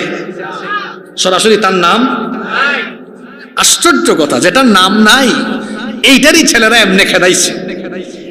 আর হিন্দুস্তানীদের কথা হাদিসে তো বুঝতেছেন এই যুদ্ধটা কেমন হবে? বুঝতেছেন কেমন হবে? এই যুবকদেরকে আগের ফেরাউনরা গুলি করে করে আটকাতে পারে নাই ঘরে। পুলিশ বলেছে, স্যার কত গুলি করব, একটারে মারি, কয়টা দাঁড়ায়? ভুলে গেছেন নাকি ওইটা? কয়টা দাঁড়ায়? এদের কথা কুরআনেও নাই, হাদিসেও নাই। শুধু ক্ষমতার অপব্যবহার আর মানুষের উপর জুলুমের কারণে যদি একটারে মারলে চারটা দাঁড়ায়। হিন্দুস্তানের বিরুদ্ধে যুদ্ধ হবে, এটা হাদিসে আছে। এটা জানার পরে বাংলাদেশের লক্ষ কোটি যুবকেরা একটা বললে চারটা নয়, লক্ষ লক্ষ লক্ষ লক্ষ দাঁড়িয়ে যাবে। মোকাবেলা করতে পারবা না, আগুন নিয়ে খেলার চেষ্টা করো না, আগুনে পুড়ে নিজেই ছারখার হয়ে যাবে। এবার আসেন, বলছিলাম না আশেপাশের শয়তানগুলোর একটু শিক্ষা দেই। একদিকে আল্লাহর ওয়াদা, কুরআনের আয়াত দিয়ে বললাম, রসুলের হাদিস দিয়ে বললাম, বিজয় হবে কাদের? এখন দুনিয়ার কিছু বাস্তবতা দেখায়। ভারতের সাথে বাংলাদেশের যুদ্ধ হলে ভারত কোনোদিনও পারবে না। এর কারণ আছে, ভারত বিরোধী সব মিত্ররা এরা আমাদের আশেপাশেই আছে, বুঝেন নাই?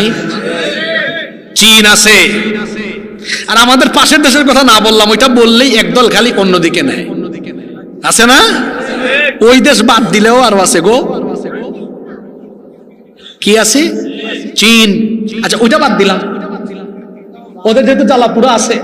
কি আছে? চীন আছে, রাশিয়া আছে। ভারত বিরোধী আরো অনেক মিত্র আমাদের আছে, আর তাদের তো সেভেন সিস্টার এমনিতেই ঝুঁকিতে আছে। ইউনূস সাহেবকে বলবো তাড়াতাড়ি লালমনিরহাটের সামরিক বিমান ঘাঁটি কাজ দ্রুত শেষ করে এটা চালু করেন। এটা দিয়ে ভারতকে আমরা আমাদের সামনের নতজানু করে রাখবো। বেশি কথা বলবো, ওই শিলিগুড়ির করিডোর দিয়ে সামরিক হামলা চালিয়ে কয়েক মিনিটে সেভেন সিস্টারকে আলাদা করে দেওয়া হবে। এর আগে তো ভারতের 5-8 গোলামরা ছিল, এই সামরিক বিমান ঘাঁটি এটা করতে পারেনি। আপনারা জানেন কিনা এটা? লালমনিরহাটে ওই ব্রিটিশদের আমলে এশিয়ার সবচেয়ে বড় বিমান ঘাঁটি ছিল কোথায়? লালমনিরহাটে। এটা 47 সালের পর থেকে, 47-এ যখন ব্রিটিশরা চলে গেল, এরপরে ওকে 71-এর পরে 72-এ এটা চালু হওয়ার কথা ছিল, কিন্তু অজানা এক কারণে, অজানা কারণে কিন্তু জানেনি আপনারা, ওদের আদেশে, ওদের হুকুমে এটা বন্ধ ছিল। ইউনূস সাহেবকে বলবো, আপনি জাতীয় ঐক্যের ডাক দিয়েছেন, এদেশের মানুষ আপনার সাথে আছে, অচিরে এই বিমান ঘাঁটি উদ্বোধন করেন। ভারতকে বুঝিয়ে দেওয়া দরকার আমরা তাদের সেবা দাস নই। বন্ধুত্বপূর্ণ আচরণ করলে, ন্যায্যতা সমতার ভিত্তিতে চললে তাদের সাথে সম্পর্ক থাকবে, আর প্রভুগিরি দাদাগিরি দেখালে বরদাস্ত করবে না দেশের মানুষ। ইদানিং কি বলে জানেন? যদিও আজকে দেখলাম গলার সুর নরম, না খাইয়া মরতেছে। অভুক্তের দল গত 1 সপ্তাহ কয় আমরা সীমান্ত অবরোধ করে দিব, আলু দিব না, চিনি দিব না। এই আলু আর চিনিকে তোর বাপের নাকি রে? রিজিক দিয়ে আমাদেরকে মারবে। রিজিক দাতা কে? মনে রাখবেন, রিজিকের ফয়সালা কে করেন? কালকে সকালের খাবার সিদ্ধান্ত নিয়েছেন ঘরে খাবেন, এমনও হতে পারে হাসপাতালে খাওয়া লাগতে পারে। আমি গত বছর জানতামও না যে আজকে 5 তারিখ এখানে এসে রাতের খাবার খাবো। এই যে আমার ভাই 3-4 আমার সাথে ফোনে অনেকবার হয়েছে কথা, খালি অভিযোগ আর অভিযোগ। আপনি আশেপাশে সবাই সময় দেন, আমারে দেন না। এবার এসেছি, আলহামদুলিল্লাহ, খুব মহব্বতের মানুষ। তো এই যে এখানে আজকে খাইলাম, খাবো, এটা জানা ছিল না? ছিল না। রিজিকের বিষয়টি তারা যখন আলু আর পেঁয়াজ দিবে না বলেছে, আসলে ব্যবসার সিস্টেমটা এমন। গৌরীপুরে দেখবেন, এক ব্যবসায়ী আপনারা না দিলে অসুবিধা আছে, আরেক ব্যবসায়ী এগিয়ে আসবে, ব্যবসায়ী চাইবে ব্যবসা করতে। পাশের দেশ আরেকটা আছে আমাদের, ওইটা যখন জাহাজ ভরে ভরে পাঠায়, তখন আবার আমার দেশে আরেক গ্রুপ আছে, কয় আল্লাহ সব অস্ত্র, আসলে অস্ত্র না, আসে ভালো জিনিস। ঠিক না বেঠিক? তোমাদের আলু আর পেঁয়াজের বড় কাস্টমার আমার বাংলাদেশ। কি বলেন? ভারতের বাণিজ্যের বড় কাস্টমার কি বাংলাদেশে না? তো তো তোমরা যদি বাংলাদেশে রপ্তানি করতে না পারো আমাদের কি ঠেকা পড়ছে? লস্কার। আমি এক সপ্তাহ আগে ওই শরীয়তপুরে সেদিন মাহফিল ছিল, এই যে বিজেপি নেতা শুভেন্দু না কি জানি তার নাম, সে ওই দিন পেট্রোপোল সীমান্তে বলেছিল আলু দিব না, পেঁয়াজ দিব না, আটকায় রাখবো। আমি শরীয়তপুরে ওই দিন ভেদরগঞ্জে মাহফিলে বলেছিলাম না দিলে নাই, তোরা না খাইয়া মরবি এক সপ্তাহের মধ্যে। আর আমি বাংলাদেশের মানুষকে বলেছিলাম আপনারা সবুর করেন, এক সপ্তাহ পরে আপনাদের পা ধরবে। আজকে দেখলাম টিভি চ্যানেলে ব্যবসায়ীরা হাহাকার করতেছে, আমাদের ব্যবসা বাণিজ্য, কলকাতার হোটেলে কোনো কাস্টমার নাই, পর্যটন খাত শেষ, হাসপাতালে কয় ভারতের পতাকাকে প্রণাম করলে চিকিৎসা দেওয়া হবে, নইলে দেওয়া। এখন হাসপাতাল কর্তৃপক্ষের ব্যবসা লস। আজকে দেখলাম তারা ঘোষণা দিয়েছে বাংলাদেশিদেরকে কোনো কোনো হাসপাতাল 10%, কোনো কোনো হাসপাতাল 30% ছাড় দিবে। অনেকে আবার বিশেষ হেল্পলাইন চালু করেছে, কুত্তার লেজ বাঁকা থাকলে কেমনে সোজা করতে হয় আমরাও জানি। তোরা যদি আমাদেরকে চিকিৎসার জন্য ঢুকতে না দিস তা আমাদের কি, তোদের পণ্য না দিলে আমাদের কি? এমনি তোদের টয়লেট নাই, স্যানিটাইজেশন ব্যবস্থা ভালো না। যদি বাংলাদেশের কোটি কোটি কাস্টমার তোরা হারিয়ে বসিস তাহলে না খেয়ে তোদেরকে মরতে হবে। কি আপনারা কি রাগ করলেন নাকি? কুত্তার লেজ বাঁকা থাকে, এটা সোজা করার জিনিস আমাদের কাছে। ভারতকে আমরা বলবো, এই ছেলেরা হাসতেছ কেন? সাবধান হয়ে যা, সাবধান হয়ে যা, অধ্যতপূর্ণ আচরণ বন্ধ করুন, আর যত ধরনের উস্কানি দিচ্ছেন তা বন্ধ করুন।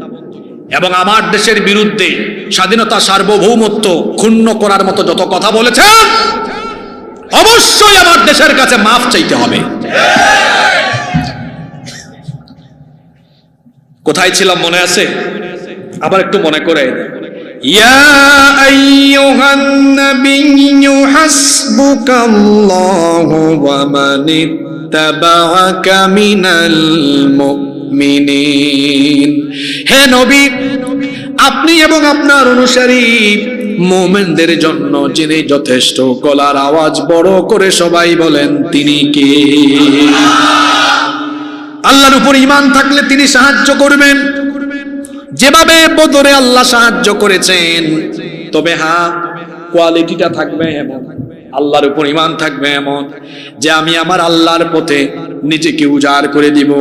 যে ব্যক্তি আল্লাহর পথে নিজেকে উজাড় করে দেয়, বলেন তো দেখি তার কোনো লস আছে নাকি? সবাই আমার দিকে তাকান, কে কে মরবেন না দেখি হাত তোলেন। সবাই মরবে, ঠিক না বেঠিক? কোন দিন মরবেন জানেন না, কারণ জীবনের নাই কোনো ওয়ারেন্টি, জীবনের নাই কোনো। মরবেন, কিভাবে মরবেন সেটাও জানেন না। গাড়ির চাপায় মরবেন না বিছানায় মরবেন না হাসপাতালে মরবেন, কিছুই আপনি জানেন না। কিন্তু মরণ একদিন হবেই হবে। সবচাইতে শ্রেষ্ঠ মরণ হলো শাহাদাতের মরণ। হাসপাতালে মরেন, রাস্তাঘাটে মরেন, বাড়িতে মরেন, আর বিছানায় মরেন।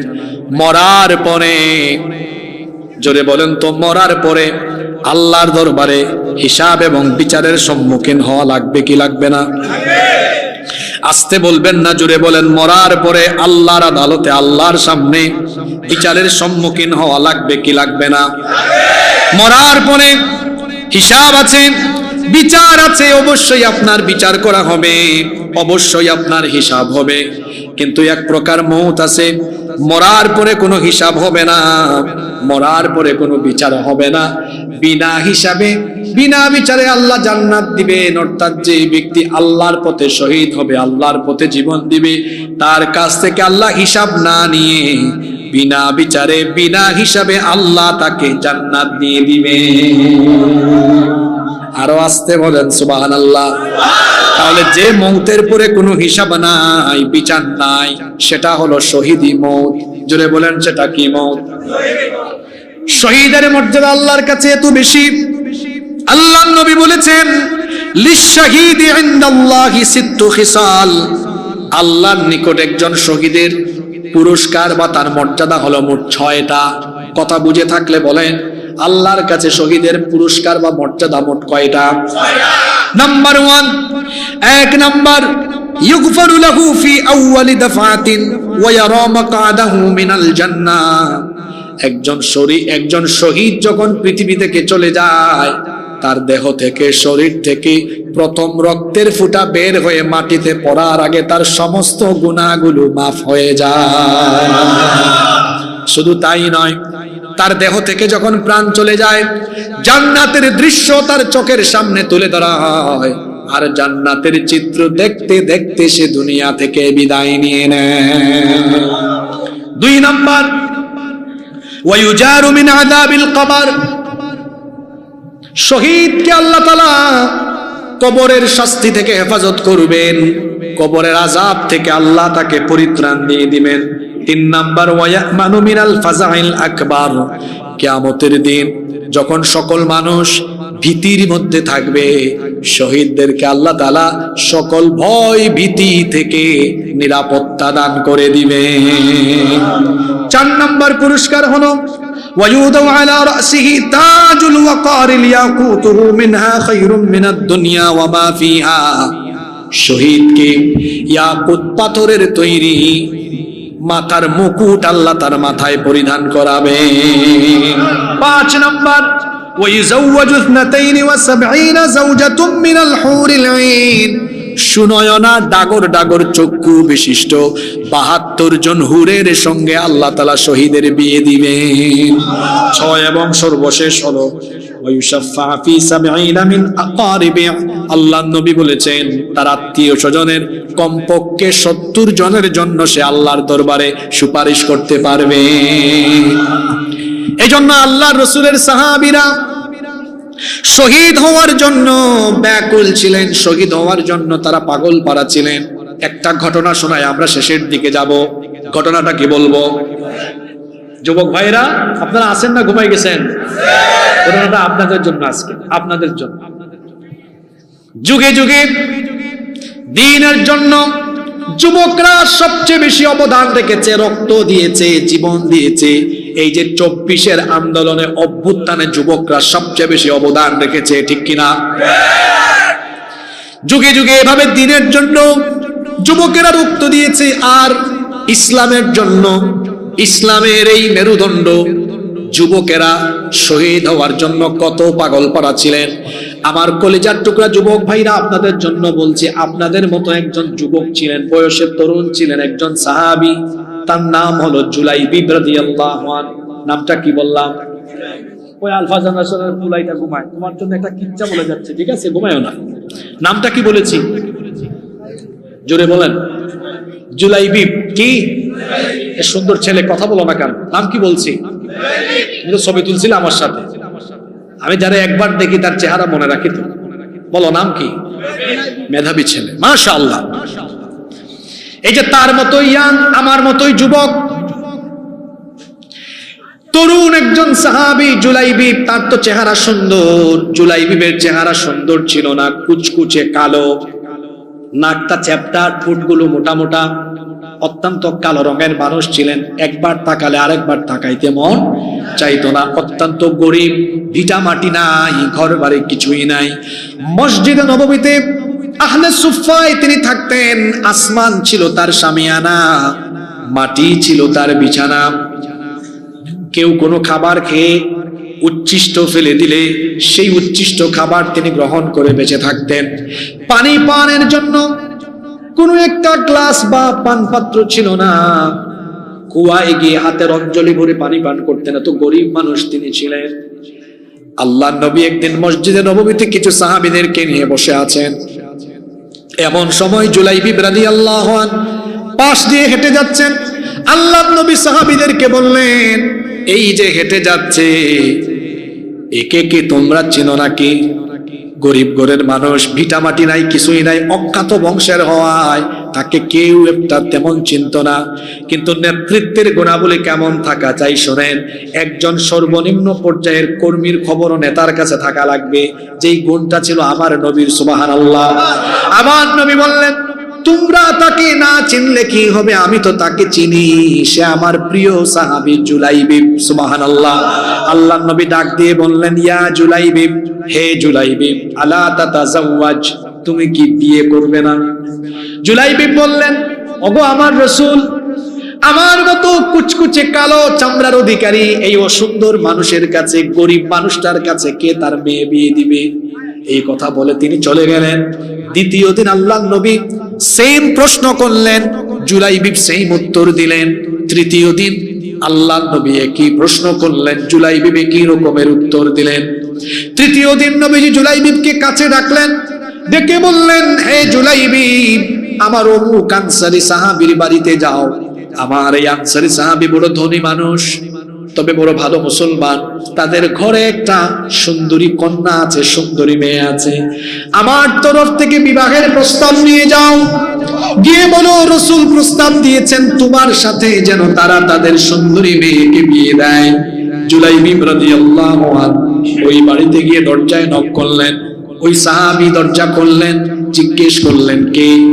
তখন সালাম দিয়ে তিনি বললেন, আমি জুলাইবিব, আমাকে আল্লাহর রাসূল পাঠিয়েছেন।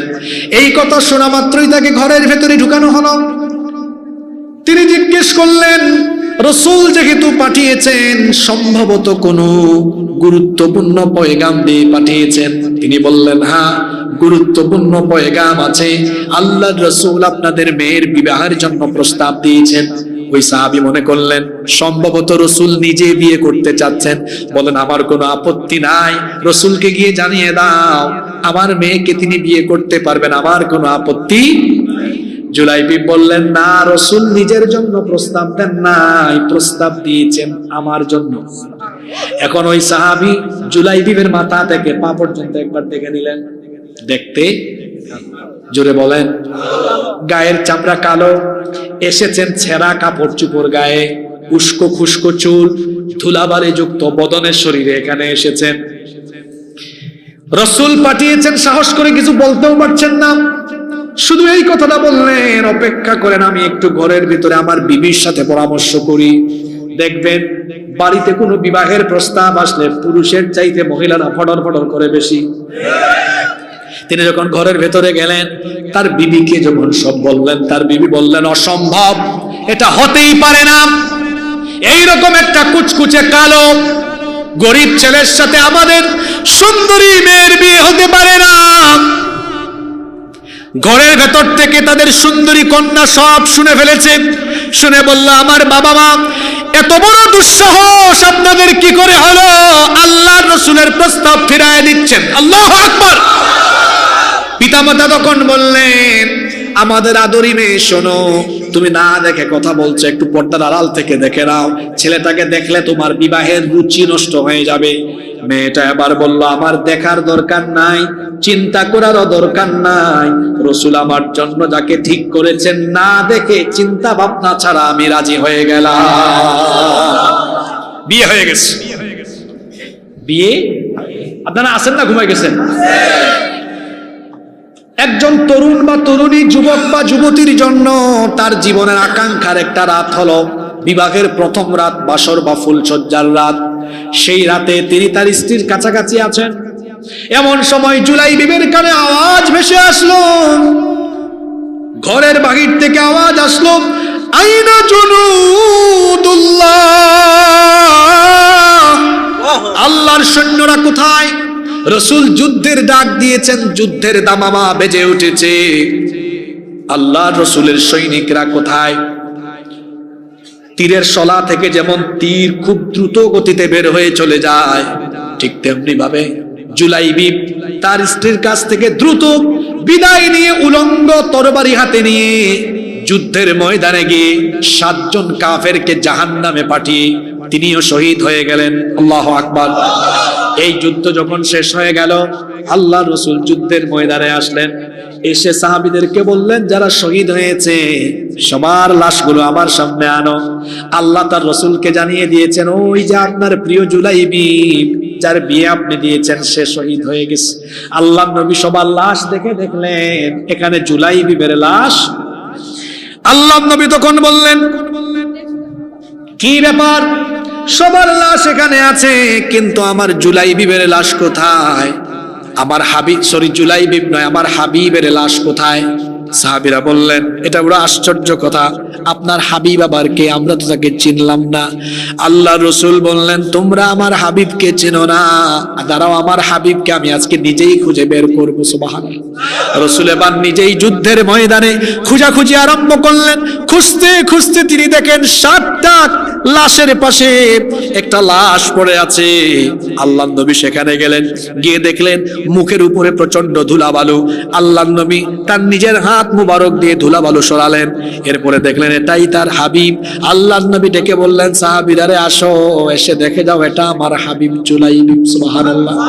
আল্লাহ নবী এবার বসে গেলেন, বসে জুলাইবিবের দেহ মুবারককে তার আল্লাহর রাসূলের কুল মুবারকে রাখলেন, কুলের উপর রেখে বললেন আহারে জুলাইবি, বিয়ে করে বাসর সজ্জায় নিজের বউয়ের সাথে বাসরও করলা না, আমার জন্য আমার আল্লাহর জন্য তুমি জীবন দিয়ে দিলে, তুমি আমাকে এত ভালোবাসা, আমি আজকে বললাম তুমি আমার আমি তোমার। এইভাবে করে তরুণেরা যুবকেরা আল্লাহর দ্বীনের জন্য রক্ত দিয়েছেন, জীবন দেওয়ার জন্য পাগল ছিলেন। যদি সময় এরকম সামনে আসে আল্লাহর দ্বীনের জন্য, ইসলামের জন্য, মুসলমানদের জন্য জীবন দেওয়া লাগে, শাহাদাতের নজরানা পেশ করা লাগে, যুবকরা কি ঘুমিয়ে থাকবে? আওয়াজ যুবকের মতো হয় না, যুবকরা ঘুমিয়ে থাকবে? শেষ একটা কথা বলি, আপনাদের এলাকায় অনেক বিল্ডিং আছে না? এই তো একটা বিল্ডিং পাশেই, এই যে বিল্ডিংটা বানাইলো না, এটা বিল্ডিং না মসজিদ? মসজিদ। এই মসজিদ বানাতে গিয়ে ইট বালু পাথর লাগছে কিনা? এটা বানানোর সময় কি সব ইট পাথর ব্যবহার হয়েছে নাকি প্লাস্টারের সময় কিছু নিচে পড়ে গেছে? চলে বলেন, নিচে পড়ে গেছে না? একটা বিল্ডিং বানাতে গেলে যেমন ইট বালু সিমেন্ট কিছু কিছু নিচে পড়ে যায়, মাটিতে পড়ে যায়, ইসলামের ইমারত, ইসলামের বিল্ডিং নির্মাণ করতে হলে আমার মতো, আপনার মতো, আপনাদের মতো লক্ষ কোটি মানুষকে হয়তো জীবন দিয়ে শহীদ ঈদগাহে শামিল হওয়া লাগতে পারে। শাহাদাতের এই শ্রেষ্ঠ মৃত্যুকে আলিঙ্গন করতে কারা কারা প্রস্তুত থাকবেন? 2 হাত তুলে আজকে আল্লাহরে দেখান।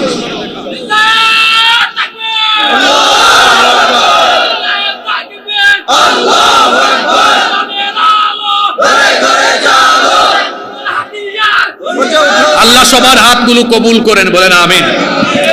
সূরা আনফালের কত নম্বর আয়াত? জোরে বলেন, কত নম্বর আয়াত? 64 আর 65 নম্বর আয়াত। দেশের এই প্রেক্ষাপটে উত্তেজনাকর পরিস্থিতিতে আমরা আলোচনা করে বুঝলাম ভয়ের কোনো কারণ নাই। আমাদের সাথে আছেন কে? জোরে বলেন, আছেন কে? ওরা তো এমনি মুশরিক, আল্লাহর সাথে শিরিক করে। আল্লাহর সবচেয়ে বড় দুশমন কারা? মুশরিকরা। আল্লাহর সবচেয়ে বড় দুশমন কারা? এমনিতেই তোরা আল্লাহর দুশমন, সাথে যদি আমাদের সাথে দুশমনি করে দুশমন হস, 2 গ্রুপ একসাথে লাগলে মাঝখান দিয়ে ফেরেশতা আসবে, কি যে হয় আল্লাহই ভালো। ঠিক কিনা? আজ আপনাদেরকে শুধু এই কথা বলে যাব, কেউ আমরা ভীত বিহব্বল থাকবো না, আমরা ঈমান নিয়ে বাঁচবো, ঈমান নিয়ে মরবো। মনে রাখবেন আজকের শিরোনাম আবার মনে করিয়ে দিচ্ছি, কোয়ান্টিটি দিয়ে নয়, বিজয় আসে কি দিয়ে? জোরে বলেন, কি দিয়ে? তাহলে কোয়ালিটি বাড়াইতে হবে। সেই কোয়ালিটি বাড়াতে হবে কেমনে? ঈমান বাড়াইতে হয় কি দিয়ে? ওটার কথাই তো বলছি, কি দিয়ে? এই যে আমার ভাই এত কষ্ট করে এত বছর মাহফিল পারেই নাই করতে, এই যে আয়োজনটা করলো, 1 বছর আপনারা শুনলেন, দায়িত্ব শেষ। তাহলে একটা সিলেবাস দিয়ে যায় আজকে, কোরআনের সাথে থাকলে ঈমান বাড়বে, কোয়ালিটি বাড়বে। আপনারা চান না কোয়ালিটি বাড়াইতে? তাহলে কোয়ালিটি বানানোর এখন এখানে ভালো ছাত্র আছে। আচ্ছা, গজলটার আগে সিলেবাসটা দেই। ভালো ছাত্র থাকে, মিডিয়াম ছাত্র থাকে, দুর্বল ছাত্র। 3 গ্রুপের জন্য 3 রকমের সিলেবাস। কয় রকমের? একদিন মাহফিলে ওয়াজ শুনে শেষ না। দায়িত্ব হলো দুর্বল যারা আছেন কমপক্ষে ডেইলি 5 আয়াত অর্থ সহ ব্যাখ্যা সহ বাড়িতে পড়া।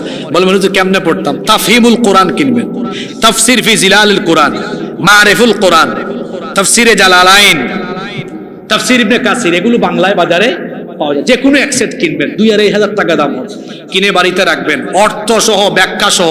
প্রতিদিন কয় আয়াত? জোরে বলেন। 5 আয়াত পড়তে 10-15 মিনিট লাগবে। প্রতিদিন 5 আয়াত করে পড়লে কোরআনে কারীম সম্পূর্ণ শেষ করতে ক্যালকুলেটরে হিসাব করে বলতেছি 4 বছর লাগবে। কয় বছর? সিলেবাস বানায় দিয়ে যাচ্ছি। এটা কিন্তু একটু পরে জিজ্ঞেস করব। দুর্বল যারা মিডিয়াম আছেন 10 আয়াত করে পড়বেন। ডেইলি 10 আয়াত পড়ে অধ্যয়ন করলে লাগবে কয় বছর? 2 বছর। আর যারা বেশি মেধাবী, যাদের ঈমান বেশি চাঙ্গা, সবল ঈমানদার, কিছু আছে না ওমর মার্কা আছে কিনা, এদের জন্য 20 আয়াত। কয় আয়াত? কয় বছর লাগবে? মাত্র। দেখি তো সিলেবাসটা কে কে মনে রাখছেন? 5 করে হইলে মেধাবী আছে গো। 5 করে হইলে, 10 করে হইলে, 20 করে হইলে। এই সুন্দর ছেলেটা, দাঁড়াও, তোমার খুব সাহস, দাঁড়াও তুমি। আব্দুল্লাহ, খুব সুন্দর নাম। তুমি সবাইরে শোনায় দাও। বলো তো 5 করে হইলে কয় বছর? মাশাআল্লাহ, মেধাবী ছেলে। 10 করে হইলে, 20 করে হইলে, মাশাআল্লাহ। বসো। আব্দুল্লাহ নাম যেমন সুন্দর, আল্লাহ তার আখলাককে সুন্দর বানিয়ে দেন। কি মেধাবী ছেলে এটা! এটা আলফা জেনারেশন, সামনে আসবে। আল্লাহ তাকে কবুল করেন। যুবক ভাইরা আমারে আরেকবার বলেন, 5 করে হইলে, 10 করে হইলে, 20 করে হইলে। যুবকরা বলেন আপনারা কোনটা?